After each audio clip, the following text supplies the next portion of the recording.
Hello friends, good evening. मैं शिवानी गुप्ता स्वागत करती हूँ आपके अपने यूट्यूब चैनल दक्ष स्टडी सेंटर में। दोस्तों, आप सभी कैसे हैं? आशा है कि आप लोग स्वस्थ होंगे, मस्त होंगे और अपने एग्जाम के लिए अच्छे से तैयारी कर रहे होंगे। तो दोस्तों, ये हमारा बाल विकास से रिलेटेड कुल 30 प्रश्न आपके सामने लाया गया है, जो कि दोस्तों आपके एग्जाम के लिए बहुत ही महत्वपूर्ण प्रश्न है दोस्तों। और ये क्लास 30 नंबर का क्लास है दोस्तों। अतः आपसे निवेदन है कि आप इससे पहले जो भी क्लास है दोस्तों, जो भी क्लास है आप ज्वाइन कर ले, ताकि दोस्तों आपके नजरों से एक भी प्रश्न ना छूटे और आप अपने एग्जाम के लिए अच्छे से प्रिपेयर हो सके। प्रतिदिन शाम 7 बजे क्लास को आप जरूर से ज्वाइन करें, ताकि दोस्तों प्रत्येक प्रश्न से आपको संपूर्ण जानकारी प्राप्त हो सके। अतः बिना समय गवाए हम लोग पहले प्रश्न पर ध्यान देंगे। दोस्तों ध्यान दीजिएगा प्रश्न की ओर। तो हमारा पहला प्रश्न है, किसी छात्र की मानसिक और वास्तविक दोनों आयु 7 वर्ष है तो उसे किस श्रेणी में रखा जा सकता है? बताइए दोस्तों। ए में दे दिया है सामान्य बुद्धि से नीचे श्रेणी के अंतर्गत, या फिर दोस्तों बी में है सामान्य बुद्धि श्रेणी के अंतर्गत, या फिर दोस्तों सी में दे दिया है तीव्र बुद्धि के अंतर्गत, या फिर दोस्तों डी में है प्रतिभाशाली श्रेणी के अंतर्गत। तो इनमें से हमारा इसका सही उत्तर क्या होगा दोस्तों? बताइए। अगर आपको किसी प्रश्न का उत्तर आ रहा है दोस्तों तो कमेंट बॉक्स में बताना बिल्कुल ना भूले दोस्तों।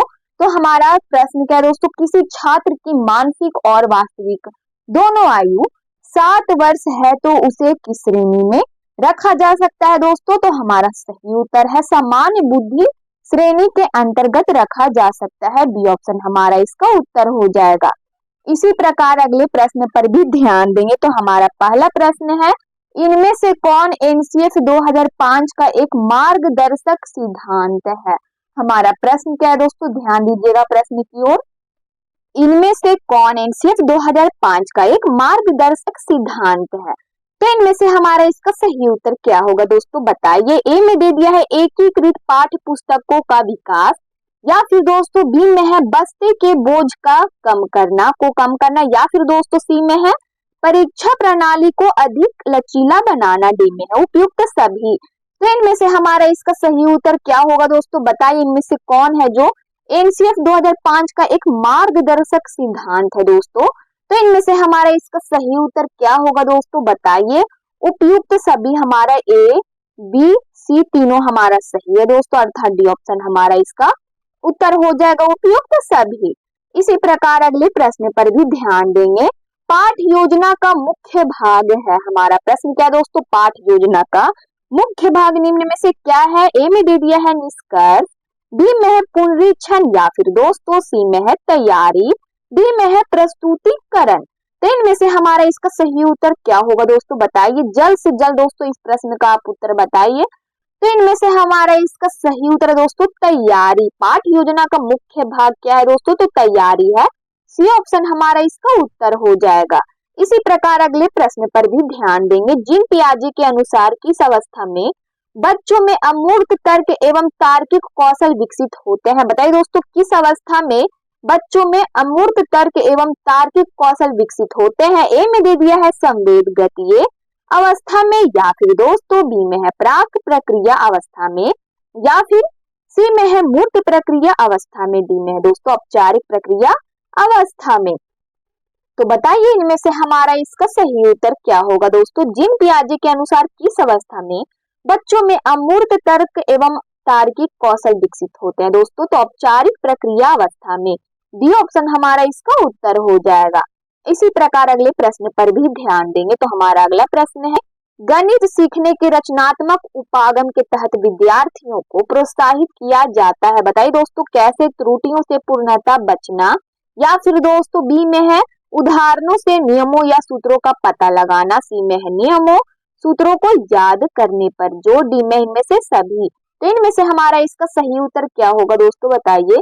गणित सीखने के रचनात्मक उपागम के तहत विद्यार्थियों को प्रोत्साहित किया जाता है, तो हमारा बी ऑप्शन इसका उत्तर है दोस्तों उदाहरणों से नियमों या सूत्रों का पता लगाने के लिए। दोस्तों बी ऑप्शन हमारा इसका उत्तर हो जाएगा। इसी प्रकार अगले प्रश्न पर भी ध्यान देंगे। शिक्षकों को शिक्षार्थियों के समक्ष किसी जानकारी को स्पष्टता और आनंददायी तरीके से रखना चाहिए तथा इस जानकारी को उन बातों से जोड़ना चाहिए जिसके बारे में शिक्षार्थी नहीं जानते हैं, या फिर दोस्तों बी में दे दिया है शिक्षार्थी पूर्व से जानते हैं, सी में है जानने की इच्छुक है, या फिर दोस्तों जानने के इच्छुक नहीं है। तो इनमें से हमारा इसका सही उत्तर क्या होगा दोस्तों, बताइए जल्द से जल्द दोस्तों। इस प्रश्न का उत्तर आप बताइए अपने कमेंट बॉक्स में।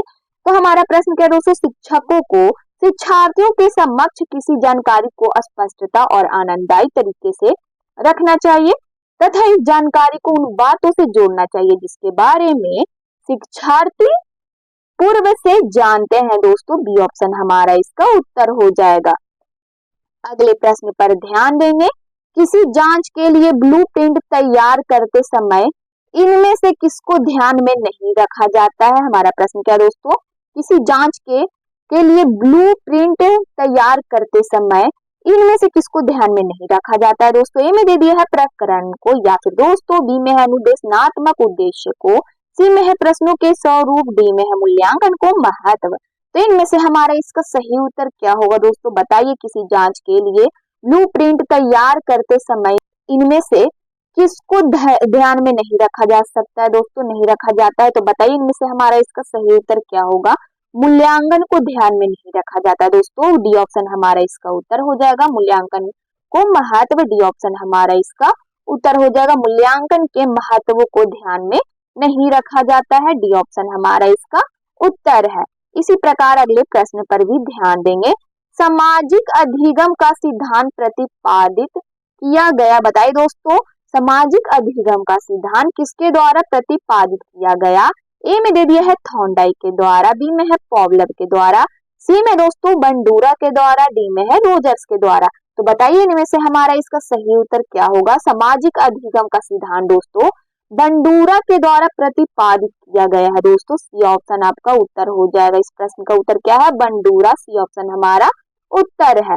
अगले प्रश्न पर इसी तरह ध्यान देंगे और अंतिम समय तक अवश्य बने रहे दोस्तों, ताकि आपके नजरों से एक भी प्रश्न ना छूटे, आप एग्जाम के लिए अच्छे से प्रिपेयर हो सके। इनमें से कौन सी रणनीति मनोवैज्ञानिक सिद्धांतों के सबसे निकट है। हमारा प्रश्न क्या दोस्तों, इनमें से कौन सी रणनीति मनोवैज्ञानिक सिद्धांतों के सबसे निकट है। ए में दे दिया दोस्तों प्रश्नोत्तर, बी में है व्याख्यान, सी में है पाठ्य पुस्तक, डी में है इनमें से सभी। तो इनमें से हमारा इसका सही उत्तर क्या होगा दोस्तों, बताइए इनमें से कौन सी रणनीति मनोवैज्ञानिक सिद्धांतों के सबसे निकट है दोस्तों। तो इनमें से हमारा इसका सही उत्तर दोस्तों प्रश्नोत्तर, ए ऑप्शन हमारा इसका उत्तर हो जाएगा दोस्तों। प्रश्नोत्तर मनोवैज्ञानिक सिद्धांतों के सबसे निकट है, हमारा ए ऑप्शन इसका उत्तर है। अगले प्रश्न पर इसी तरह ध्यान देंगे, भारत में सामाजिक परिवर्तन में कौन सी बाधा है। इनमें से बताइए दोस्तों जातीयता, जाति, वर्ग, या दोस्तों उपयुक्त सभी। तो इनमें से हमारा इसका सही उत्तर क्या होगा दोस्तों, बताइए भारत में सामाजिक परिवर्तन में कौन सी बाधा है दोस्तों। तो जातीयता भी है, जाति भी है, वर्ग भी है दोस्तों, अर्थात डी ऑप्शन हमारा इसका उत्तर हो जाएगा, उपयुक्त सभी, उपयुक्त सभी। अगले प्रश्न पर ध्यान देंगे, अच्छे मानसिक स्वास्थ्य का लक्षण कौन सा नहीं है। ए में दे दिए दोस्तों संतुलित या एकीकृत और सामंजस्य पूर्ण विकास, या फिर दोस्तों बी में दे दिया है वास्तविकता की स्वीकृति, या फिर दोस्तों सी में है सेखी भगारना, या फिर दोस्तों डी में है नियमित जीवन। तो इनमें से हमारा इसका सही उत्तर क्या होगा दोस्तों, बताइए जल्द से जल्द दोस्तों अपने कमेंट बॉक्स में। अच्छे मानसिक स्वास्थ्य का लक्षण कौन सा नहीं है दोस्तों।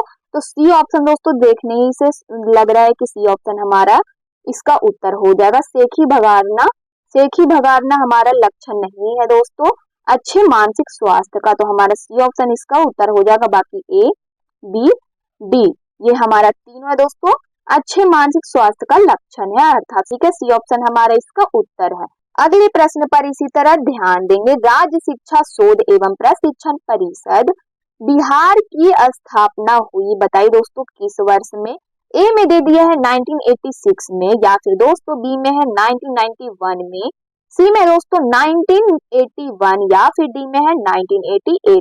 तो इनमें से हमारा इसका सही उत्तर क्या होगा दोस्तों, बताइए। राज्य शिक्षा शोध एवं प्रशिक्षण परिषद बिहार की स्थापना हुई तो 1988 दोस्तों, डी ऑप्शन हमारा इसका उत्तर है। किस वर्ष में हुई, तो हमारा डी ऑप्शन इसका उत्तर हो जाएगा। बिहार की स्थापना हुई 1988 में। अगले प्रश्न पर ध्यान देंगे, तो हमारा अगला प्रश्न दोस्तों, निम्न में कौन एक शिक्षक की भूमिका की सर्वश्रेष्ठ व्याख्या करता है? ए में दे दिया दोस्तों, एक शिक्षक को निर्धारित पाठ्य पुस्तक का दृढ़ता से अनुसरण करना चाहिए। या फिर दोस्तों बी में है ऐसे आराम के माहौल का निर्माण करना जहां बच्चे संवाद और खोजबीन के माध्यम से सीख सके।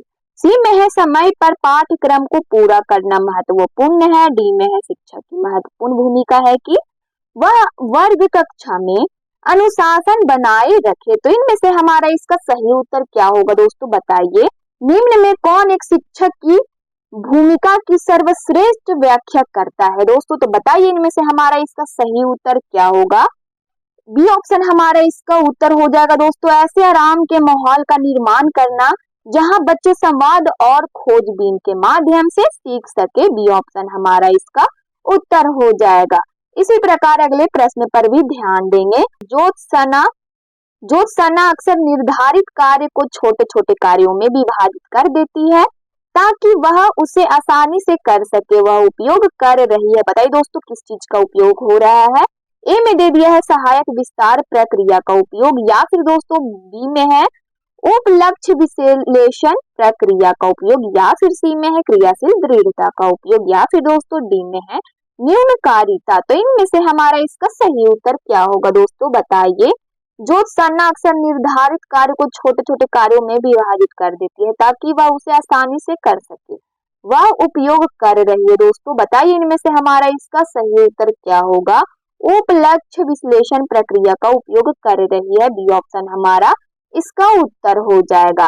इसी प्रकार अगले प्रश्न पर भी ध्यान देंगे। दो छात्र एक ही गद्यांश को पढ़ते हैं फिर भी इसके अर्थ की पूरी तरह से अलग अलग व्याख्या करते हैं, उनके बारे में इनमें से क्या सही है? बताइए दोस्तों। ए में दे दिया है यह संभव नहीं है और उन्हें फिर से गद्यांश पढ़ने की जरूरत है, या फिर बी में है यह संभव है क्योंकि शिक्षक ने गद्यांश की व्याख्या नहीं की है, या फिर दोस्तों सी में है यह संभव है कि क्योंकि विभिन्न कारक अलग अलग ढंग से व्यक्ति के अधिगम को प्रभावित करते हैं, या फिर दोस्तों डी में दे दिया है यह संभव नहीं है क्योंकि अधिगम अर्थ निर्माण नहीं है। तो इनमें से हमारा इसका सही उत्तर क्या होगा दोस्तों, बताइए। दो छात्र एक ही अगर गद्यांश को पढ़ते हैं दोस्तों फिर भी इसके अर्थ की पूरी तरह से अलग अलग व्याख्या करते हैं दोनों, तो उनके बारे में इनमें से क्या सही है दोस्तों, यही बताना है। तो हमारा इनमें से सही उत्तर है दोस्तों सी ऑप्शन, यह संभव है क्योंकि विभिन्न कारक अलग अलग ढंग से व्यक्ति के अधिगम को प्रभावित करते हैं। हमारा सी ऑप्शन इसका उत्तर हो जाएगा। इसी प्रकार अगले प्रश्न पर भी ध्यान देंगे। समाजीकरण की प्रक्रिया में शिक्षक का उत्तरदायित्व है, बताइए दोस्तों समाजीकरण की प्रक्रिया में एक शिक्षक का क्या उत्तरदायित्व है। अगर आप किसी भी प्रकार के शिक्षक बनना चाहते हैं दोस्तों तो इस प्रश्न का दोस्तों आपको उत्तर आना चाहिए। जल्द से जल्द दोस्तों अपने कमेंट बॉक्स में अवश्य बताएं इस प्रश्न का उत्तर। ए में दे दिया है समाजीकरण वातावरण का निर्माण, या फिर दोस्तों बी में है सामूहिक कार्यों को प्रोत्साहन, सी में है सांस्कृतिक कार्यों का प्रोत्साहन, डी में उपयुक्त सभी। तो इनमें से हमारा इसका सही उत्तर क्या होगा दोस्तों, बताइए। समाजीकरण की प्रक्रिया में शिक्षक का उत्तरदायित्व है समाजीकरण वातावरण का निर्माण करना, भी ए ऑप्शन हमारा इसका उत्तर हो जाएगा दोस्तों। सामूहिक कार्यों को प्रोत्साहन, ये भी हमारा सही है। सी में दोस्तों सांस्कृतिक कार्यों का प्रोत्साहन, ये भी हमारा सही हो जाएगा। ए बी सी हमारा तीनों सही है दोस्तों, अर्थात डी ऑप्शन हमारा इसका उत्तर हो जाएगा उपयुक्त सभी। इसी प्रकार अगले प्रश्न पर भी ध्यान देंगे, ध्यान दीजिएगा। निम्नलिखित में से कौन शिक्षण संवृत्ति के अभिलक्षण है, बताइए दोस्तों। ए में दे दिया इसमें अनिवार्यतः एक बौद्धिक संक्रिया समाविष्ट होती है, बी में है यह विज्ञान से सामग्री लेती है, सी में है इसकी प्रवृत्ति सब संगठनोन्मुखी होती है, डी में है उपयुक्त सभी। तो इनमें से हमारा इसका सही उत्तर क्या होगा दोस्तों, बताइए। निम्नलिखित में से कौन शिक्षण संवृत्ति के अभिलक्षण है दोस्तों, तो इनमें से हमारा सही उत्तर दोस्तों उपयुक्त सभी। ए बी सी हमारा तीनों सही हो जाएगा दोस्तों, डी ऑप्शन हमारा इसका उत्तर है उपयुक्त सभी। इसी प्रकार अगले प्रश्न पर भी ध्यान देंगे। संवृत्तिक दृष्टि से किसी अध्यापक में निम्नलिखित विशेषक होने चाहिए, हमारा प्रश्न क्या है दोस्तों। संवृत्तिक दृष्टि से किसी अध्यापक में निम्नलिखित विशेषक होने चाहिए, बताइए दोस्तों। क्या होगा इनमें से हमारा इसका सही उत्तर? ए में दे दिया है विषय वस्तु पर अधिकार, या फिर दोस्तों बी में है अध्यापन कौशलों का ज्ञान होना चाहिए, या फिर दोस्तों ए और बी दोनों सही है, या फिर डी में दोस्तों उत्तरदायित्व का अभाव। तो इनमें से हमारा इसका सही उत्तर दोस्तों सांगीतिक दृष्टि से किसी अध्यापक में निम्नलिखित में से विशेषक होने चाहिए दोस्तों। तो हमारा सही उत्तर है विषय वस्तु पर अधिकार, ये भी हमारा सही है दोस्तों। अध्यापन कौशलों का ज्ञान होना चाहिए, ये भी हमारा सही है, अर्थात सी ऑप्शन हमारा इसका उत्तर हो जाएगा। ए और बी दोनों, सी ऑप्शन हमारा इसका उत्तर है। इसी प्रकार अगले प्रश्न पर भी ध्यान देंगे। शिक्षण पूर्व चरण में अध्यापक की निम्नलिखित भूमिका है, बताइए दोस्तों। ए में दे दिया है विषय वस्तु का विश्लेषण, या फिर बी में है निश्चित करना कि शिक्षण के लिए विषय वस्तु का कौन सा अंश चुना जाएगा, सी में है निश्चित उद्देश्यों की पूर्ति के लिए उपयुक्त विभिन्न अधिगम अनुभवों का अध्ययन, डी में है उपयुक्त सभी। तो इनमें से हमारा इसका सही उत्तर क्या होगा दोस्तों, बताइए। शिक्षण पूर्व चरण में अध्यापक की निम्नलिखित भूमिका है दोस्तों, तो उपयुक्त सभी हमारा डी ऑप्शन इसका उत्तर हो जाएगा। ए बी सी हमारा तीनों सही है, अर्थात डी ऑप्शन इसका उत्तर है। अगले प्रश्न पर इसी तरह ध्यान देंगे। निम्न में से कौन शिक्षक का व्यक्तित्व गुण है? बहुत ही महत्वपूर्ण प्रश्न है दोस्तों एग्जाम के लिए आपका। तो बताइए इनमें से हमारा इसका उत्तर क्या होगा। निम्न में से कौन शिक्षक का व्यक्तित्व गुण है दोस्तों? स्नेह, समानुभूति, सी में है सरोकार एवं प्रतिबद्धता, या फिर दोस्तों प्रतिबद्धता, या फिर दोस्तों डी में है उपयुक्त सभी। तो इनमें से हमारा इसका सही उत्तर क्या होगा दोस्तों, बताइए। निम्न में से कौन शिक्षक का व्यक्तित्व गुण है दोस्तों? तो स्नेह भी, समानुभूति भी दोस्तों, सरोकार एवं प्रतिबद्धता भी दोस्तों, डी ऑप्शन हमारा इसका उत्तर हो जाएगा। ए बी सी हमारा तीनों सही है, उपयुक्त सभी, डी ऑप्शन हमारा इसका उत्तर है। इसी प्रकार अगले प्रश्न पर भी ध्यान देंगे। अध्यापक को मित्र, दार्शनिक एवं मार्गदर्शक की अभिव्यक्ति से गौरवान्वित किया गया है, इसका कारण है, बताइए दोस्तों। ए में दे दिया है उसे समाज में महत्वपूर्ण भूमिका अदा करनी है, बी में है वह छात्रों की मानवता के महान मूल्यों को हस्तांतरित करता है, सी में है वह महान समाज सुधारक होता है, डी में है वह महान देशभक्त होता है। तो इनमें से हमारा इसका सही उत्तर क्या होगा दोस्तों, बताइए। अध्यापक को मित्र, दार्शनिक एवं मार्गदर्शक की अभिव्यक्ति से गौरवान्वित किया गया है कि इसका कारण है दोस्तों, क्या है कारण? उसे समाज में महत्वपूर्ण भूमिका अदा करनी है दोस्तों, यही कारण है। ये ऑप्शन हमारा इसका उत्तर हो जाएगा। अगले प्रश्न पर इसी तरह ध्यान देंगे। अध्यापक की असफलता का सबसे बड़ा कारण क्या है दोस्तों, बताइए। बहुत ही महत्वपूर्ण प्रश्न है दोस्तों। अध्यापक की असफलता का सबसे बड़ा कारण क्या है? ए में दे दिया है अंतर्वैयक्तिक संबंध, बी में है दोस्तों विषय के ऊपर पर्याप्त नियंत्रण ना होना, ये कारण है, या फिर दोस्तों सी में है भाषिक दक्षता, डी में है छात्रों के प्रति कठोरता का व्यवहार। तो इनमें से हमारा इसका सही उत्तर क्या होगा दोस्तों, बताइए। अध्यापक की असफलता का सबसे बड़ा कारण क्या है दोस्तों? तो इनमें से हमारा इसका सही उत्तर क्या होगा, जल्द से जल्द अपने कमेंट बॉक्स में बताइए। अध्यापक की असफलता का सबसे बड़ा कारण है दोस्तों अंतर्वैयक्तिक संबंध, ए ऑप्शन हमारा इसका उत्तर हो जाएगा। अगले प्रश्न पर इसी तरह ध्यान देंगे। अध्यापक अपने छात्रों के साथ निम्नलिखित में से किसके द्वारा सामंजस्य स्थापित कर सकता है? बहुत ही महत्वपूर्ण प्रश्न है दोस्तों। अध्यापक अपने छात्रों के साथ निम्नलिखित में से किसके द्वारा सामंजस्य स्थापित कर सकता है दोस्तों? ए में दे दिया है विषय का प्राधिकृत विद्वान, या फिर दोस्तों बी में है अपने ज्ञान एवं कौशलों से छात्रों को प्रभावित करके, या फिर सी में है मार्गदर्शक की भूमिका अदा करके, डी में है छात्रों का मित्र बनकर। तो बताइए इनमें से हमारा इसका सही उत्तर क्या होगा दोस्तों, बताइए। अध्यापक अपने छात्रों के साथ निम्नलिखित में से किसके द्वारा सामंजस्य स्थापित कर सकता है दोस्तों? तो डी ऑप्शन हमारा इसका उत्तर हो जाएगा। अध्यापक अपने छात्रों के साथ छात्रों का मित्र बनकर सामंजस्य स्थापित कर सकता है, तो डी ऑप्शन हमारा इसका उत्तर है। अगले प्रश्न पर ध्यान देंगे।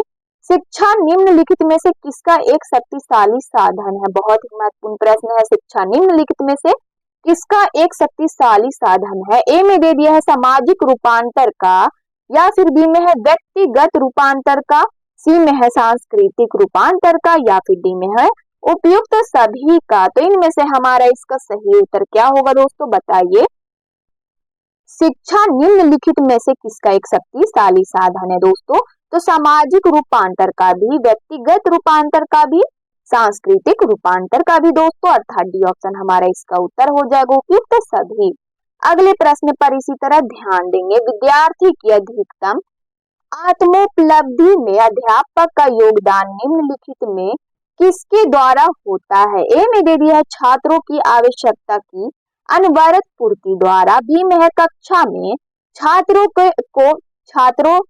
के हमारा बी में क्या दोस्तों, कक्षा में छात्र के क्रियाकलापों पर कठोर नियंत्रण द्वारा, सी में है छात्रों की आवश्यकताओं, लक्ष्यों एवं उद्देश्यों के प्रति संवेदनशीलता द्वारा, डी में है शैक्षिक स्तर का कठोरता से क्रियान्वयन।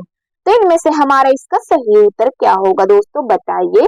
हमारा प्रश्न क्या है दोस्तों, विद्यार्थी के अधिकतम आत्मोपलब्धि में अध्यापक का योगदान निम्नलिखित में से किसके द्वारा होता है दोस्तों, तो हमारे इनमें से सही उत्तर है छात्रों की आवश्यकताओं या लक्ष्यों एवं उद्देश्यों के प्रति संवेदनशील द्वारा, सी ऑप्शन हमारा इसका उत्तर हो जाएगा।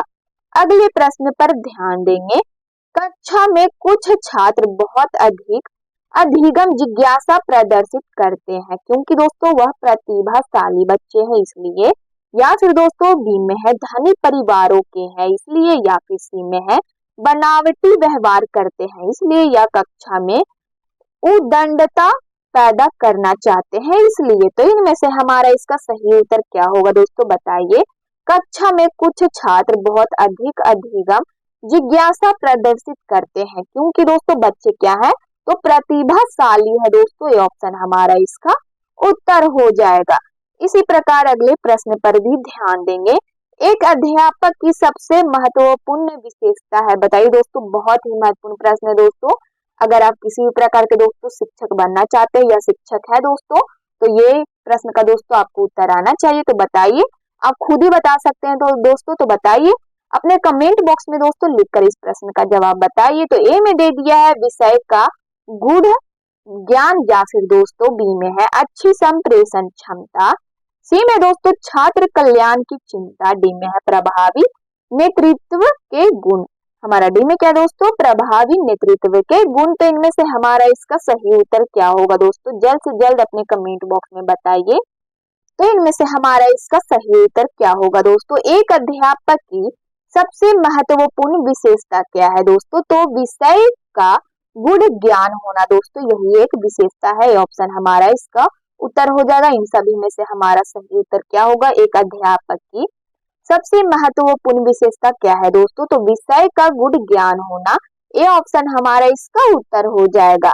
अगले प्रश्न पर इसी तरह ध्यान देंगे। शिक्षक छात्र संबंधों के संदर्भ में निम्न में से कौन सी बात सही है, बताइए दोस्तों इनमें से कौन सी बात सही है। शिक्षक छात्र संबंधों के संदर्भ में निम्न में से कौन सी बात सही है। ए में दे दिया है बहुत अनौपचारिक तथा निकट, बी में दोस्तों कक्षा कक्ष तक सीमित, या फिर दोस्तों सी में है सद्भावपूर्ण तथा सम्मानपूर्ण, या फिर दोस्तों डी में है उदासीन। तो इनमें से हमारा इसका सही उत्तर क्या होगा दोस्तों, बताइए। शिक्षक छात्र संबंधों के संदर्भ में निम्न में से कौन सी बात है जो दोस्तों सही है। तो इनमें से हमारा जो सही है दोस्तों, सद्भावपूर्ण तथा सम्मानपूर्ण, दोस्तों सी ऑप्शन हमारा इसका उत्तर हो जाएगा। इसी प्रकार अगले प्रश्न पर भी ध्यान देंगे। छात्रों की शैक्षिक निष्पत्ति में सुधार लाया जा सकता है यदि उनके माँ बाप को प्रेरित किया जाए। तो ए में दे दिया है दोस्तों अपने बालकों के कार्य के निरीक्षण के लिए, बी में दोस्तों अतिरिक्त ट्यूशन की व्यवस्था करे, या फिर सी में है इसके बारे में चिंता ना करे, डी में है बार बार अध्यापक के साथ अंतः क्रिया करे। तो इनमें से हमारा इसका सही उत्तर क्या होगा दोस्तों, बताइए। एक बार फिर से क्वेश्चन की ओर दोस्तों ध्यान दीजिएगा। क्वेश्चन हमारा क्या है दोस्तों, छात्रों की शैक्षिक निष्पत्ति में सुधार लाया जा सकता है यदि उनके माँ बाप को प्रेरित किया जाए दोस्तों। तो बताइए कैसे प्रेरित किया जाए। तो इनमें से हमारा इसका सही उत्तर क्या होगा, किसके लिए प्रेरित किया जाए दोस्तों। तो इनमें से हमारा इसका सही उत्तर दोस्तों अपने बालकों के कार्य के निरीक्षण के लिए दोस्तों प्रेरित किया जाए। ए ऑप्शन हमारा इसका उत्तर हो जाएगा। इसी प्रकार अगले प्रश्न पर भी ध्यान देंगे। निम्नलिखित पाठ्य सहगामी क्रियाकलाप है। हमारा प्रश्न क्या दोस्तों, निम्नलिखित पाठ्य सहगामी क्रियाकलाप है।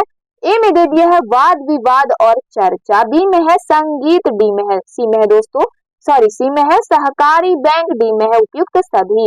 तो इनमें से हमारा इसका सही उत्तर क्या होगा दोस्तों, बताइए। निम्नलिखित में से कौन है दोस्तों जो पाठ्य सहगामी क्रियाकलाप है। तो इनमें से हमारा इसका सही उत्तर है दोस्तों वाद विवाद चर्चा भी, संगीत भी दोस्तों, सहकारी बैंक भी, अर्थात डी ऑप्शन हमारा इसका उत्तर हो जाएगा उपयुक्त सभी। तो दोस्तों ये हमारा आज की क्लास का लास्ट प्रश्न था। यदि आप चैनल को पहली बार विजिट कर रहे हैं तो चैनल को बस सब्सक्राइब कर ले, बेल आइकन को ऑल में प्रेस कर ले दोस्तों, और वीडियो को लाइक करना ना भूले, अपने स्टडी ग्रुप में जरूर से शेयर कर ले, और आप लोग कमेंट बॉक्स में आप लोग अपनी प्रतिक्रिया देते रहते हैं, इसके लिए दिल से धन्यवाद। जय हिंद, जय भारत।